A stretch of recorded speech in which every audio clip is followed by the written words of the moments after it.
जब कभी भी विवाहों का मौसम शुरू होता है तो बहुत से निमंत्रण पत्र बहुत से स्थानों पर जाकर लोगों को अपने उस आयोजन में शामिल होने के लिए आमंत्रित करते हैं। इस तरह के आयोजनों में सर्वप्रथम शुरुआत होती है एक आकर्षक और सुंदर कार्ड से, लेकिन वह आकर्षक और सुंदर कार्ड आप बहुत से रुपया खर्च करके भी निर्मित कर सकते हैं, या बहुत ही सुंदर कार्ड आप बहुत कम पैसों में, रुपयों में उपलब्ध कर बना सकते हैं। वास्तव में कभी कभी तो ऐसा प्रतीत होने लगता है कि शायद निमंत्रण कार्डों की प्रतियोगिता में लोग भागीदारी कर रहे हैं, और उसमें अधिकतर यह बात रहती है कि दूसरे ने 100 रुपये का एक कार्ड बनवाया तो मैं 150 का, 200 का, 250 का, 500 का कार्ड बनवाऊँ। तो इस तरह से एक ये कंपटीशन जो है, एक प्रतिस्पर्धा जो है लोगों के बीच चलती है, और जो कि कहीं कहीं इस व्यवस्था को मटमैला भी कर देती है, क्योंकि हर व्यक्ति के लिए संभव नहीं है कि वो इतना महंगा कार्ड बनाए। उसमें ऐसे लोग भी होते हैं जो कि 2 रुपये से 5 रुपये तक के, 10 रुपये तक के कार्डों में अपने को संतुष्ट करते हैं और उसके द्वारा सूचना भेजते हैं। अतः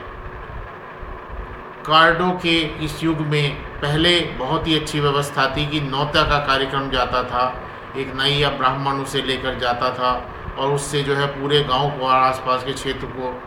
निमंत्रित कर लिया जाता था। और वो भी एक समय गुजरा। उस समय की मिठाइयाँ, तस्तरी की मिठाइयाँ आज भी लोगों के लिए एक सुहाने स्वप्न के रूप में प्रदर्शित होती हैं। तो इसमें अब दूसरा चरण जो आता है वो आता है किस स्थान पर उस विवाह का आयोजन किया जाए। उसके लिए बहुत ही से फार्म हाउसेज और बैंकेट हॉल्स बने हुए हैं, उनमें लोग वहाँ पर जाते हैं और अधिकतर उन्हीं से प्रदर्शित हो जाते हैं कि वहाँ की जानकारियाँ, किस हलवाई को करना है, कितने व्यंजन बनने हैं, क्या है, वो बैंकेट हॉल वालों से ही ले लेते हैं और उनसे मिली जानकारियों के आधार पर ही वो अपना आने वाला मीनू, आने वाला भोजन आदि जो है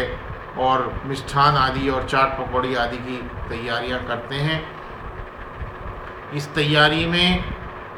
फिर वही प्रतिस्पर्धा आती है कि कौन उसमें धन को अधिक से अधिक लगाकर किस प्रकार उसको स्वादिष्ट और अच्छा बनाया जा सकता है। और फिर मौसम आता है लोगों के आने का, लोग बाग आते हैं, वो सब चीज़ें ग्रहण करते हैं और उसके बाद चले जाते हैं। इन शादी विवाहों में एक तो अच्छा है कि कभी कभी 50 साल पुराने, 40 साल पुराने व्यक्ति भी एक दूसरे से मिल जाते हैं, क्योंकि किसी रिलेशन से वो जब मिलते हैं तो उससे उन लोगों को एक दूसरे के साथ मिलकर बहुत अधिक खुशी होती है। बस बात एक जरा सी है, और वो जरा सी बात ये है कि किसी को बाध्य नहीं किया जाना चाहिए कि वो बहुत सुंदर कार्ड छपवाए, वो बहुत सुंदर व्यंजन बनवाए या बहुत सुंदर स्थान पर करे। ये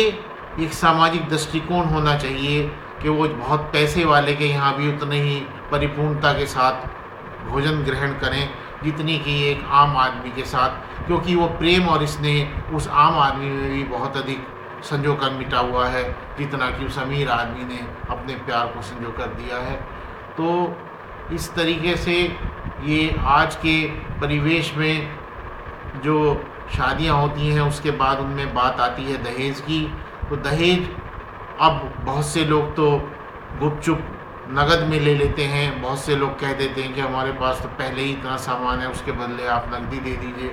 या और अन्य प्रकार में, या बहुत से अपना सामान दिखावा कर, जिसमें विशेष रूप से गाड़ी का दिखावा किया जाता है कि ये एस्कोडा है या ये मर्सिडीज़ है या क्या है, उसे वो देकर वो उसको जो है उसे सरोबार करते हैं। लेकिन इसमें भी फिर वही बात आती है कि वह व्यक्ति जो कि सिर्फ अपने 2-4 जोड़े देकर 2-4-5 आदमियों के बीच में ही अपनी बेटी को विदा करता है, वह भी उतना ही सम्मानित है और वह भी, उसके दिल पर भी उतना ही हाथ रखा जाना चाहिए और उसके संग समाज को उतना ही साथ देना चाहिए, समाज को उतना ही साथ निभाना चाहिए कि वह व्यक्ति भी फ़ख्र के साथ सर ऊंचा करके अपनी बहन के हाथ पीले कर सके और वह भी उसी हौसले से उसे गले लगा सके जिस तरह एक अमीर आदमी। तो एक बहुत सुंदर सामाजिक व्यवस्था हमारे यहाँ बीच में होगी, जिसमें पैसे के स्थान पर प्रेम का स्थान सबसे बड़ा होगा। जय हिंद, जय भारत, जय भारत।